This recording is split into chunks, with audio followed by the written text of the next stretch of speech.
Saudara-saudari yang terkasih, Penginjil Markus mengisahkan pada suatu malam Sabat Yesus masuk ke dalam rumah ibadat di kota Kapernaum dan mengajar di sana. Orang-orang takjub mendengar pengajarannya sebab ia mengajar mereka sebagai orang yang berkuasa, tidak seperti ahli-ahli Taurat.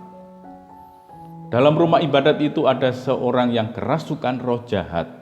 Lalu orang itu berteriak, "Apa urusanmu dengan kami, hai Yesus orang Nazaret? Engkau datang hendak membinasakan kami. Aku tahu siapa engkau, yakni yang kudus dari Allah." Tetapi Yesus menghardiknya, katanya, "Diam, keluarlah daripadanya." Roh jahat itu menggoncang-goncangkan orang itu, dan sambil menjerit dengan suara nyaring, ia keluar daripadanya. Orang-orang takjub sehingga mereka memperbincangkannya, katanya, "Apa ini? Suatu ajaran baru? Guru ini berkata-kata dengan kuasa. Roh-roh jahat pun ia perintah dan mereka taat kepadanya." Lalu tersebarlah dengan cepat kabar tentang Yesus ke seluruh penjuru di seluruh daerah Galilea. Markus bab 1 ayat 21 sampai dengan 28.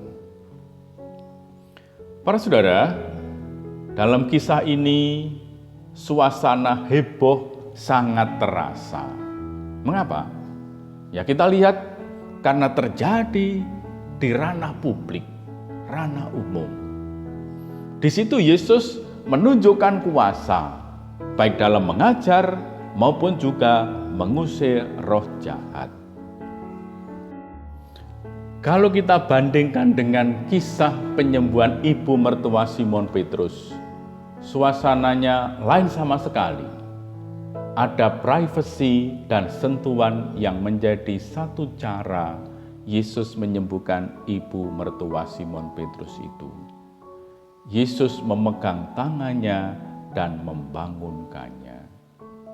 Ungkapan membangunkan ini nampak istimewa. Dalam Markus, kata ini juga dipakai untuk menggambarkan penyembuhan yang dilakukan kepada anak yang tampak sudah mati karena siksaan roh bisu yang merasukinya, sebagaimana digambarkan Markus dalam bab 9. Melalui ungkapan membangunkan ini, mau ditunjukkan bahwa setiap penyembuhan selalu memberi kehidupan dan kekuatan baru. Penginjil Markus mengisahkannya setelah sembuh, lalu ibu mertua Simon Petrus langsung melayani mereka. Satu sentuhan dari Tuhan ternyata telah memunculkan model evangelisasi baru. Penginjil Markus nampaknya senang memberi ringkasan. Maka ini sebenarnya cocok untuk para katekumen, untuk pemula. Perikop Markus bab 1 ayat 21 sampai 28 merupakan bagian ringkasan 4 misi Yesus sebagaimana ditulis Markus bab 1 ayat 21 sampai 39. Selama sehari penuh Yesus melaksanakan 4 misi utama, yakni mengajar, mengusir roh jahat, menyembuhkan orang sakit, dan memberitakan Injil. Mengajar adalah karya awal Yesus. Berbeda dengan para ahli Taurat, Yesus digambarkan mengajar sebagai orang yang memiliki kuasa. Adanya kuasa ini membuat roh jahat bereaksi. Markus menunjukkan musuh utama pewartaan Yesus mengenai kerajaan Allah adalah setan dan roh jahat. Setan adalah yang pertama mencobai Yesus, dan roh jahat adalah yang selalu menghalangi semua karyanya.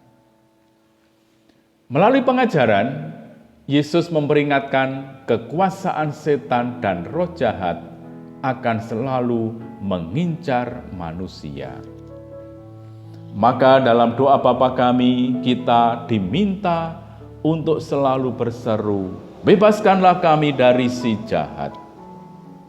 Si jahat, ciri kekuasaan setan, bisa merajalela karena tidak ada kasih. Maka Santo Paulus mengatakan, iman sejati hanya bekerja melalui kasih dan berlimpah dalam pengharapan. Demikian juga Santo Yohanes Paulus II berpesan, pakailah senjata kasih untuk mengalahkan kejahatan. Sebab dengan senjata itu, kita mengubah cara kita berkontribusi dalam membangun perdamaian dunia. Para saudara, dalam kisah di atas, roh jahat berteriak, "Apa urusanmu dengan kami?" Begitulah teriakan penuh dengki seorang musuh yang berjumpa dengan Yesus. Kebenaran dan kebohongan tidak berniat menjalin relasi. Kebenaran dan kebohongan tidak dapat disatukan.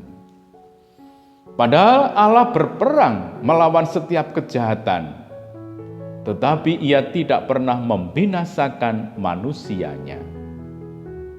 Dengan mengusir roh jahat, Yesus mau menyelamatkan, membuang kedok yang merusak manusia menjadi budaknya. Lalu, apa yang dilakukan si jahat? Ia memperkenalkan identitas Yesus. Aku tahu siapa engkau, yakni yang kudus dari Allah. Nah, pengakuan si jahat ini benar, tapi itu merupakan trik untuk menipu, menampilkan diri sebagai pihak yang santun dan mengakui kebesaran Yesus, tetapi tujuannya jahat, membuat orang semakin bingung, lalu tergantung padanya. Yesus tetap pada sikapnya dan tidak tergoda.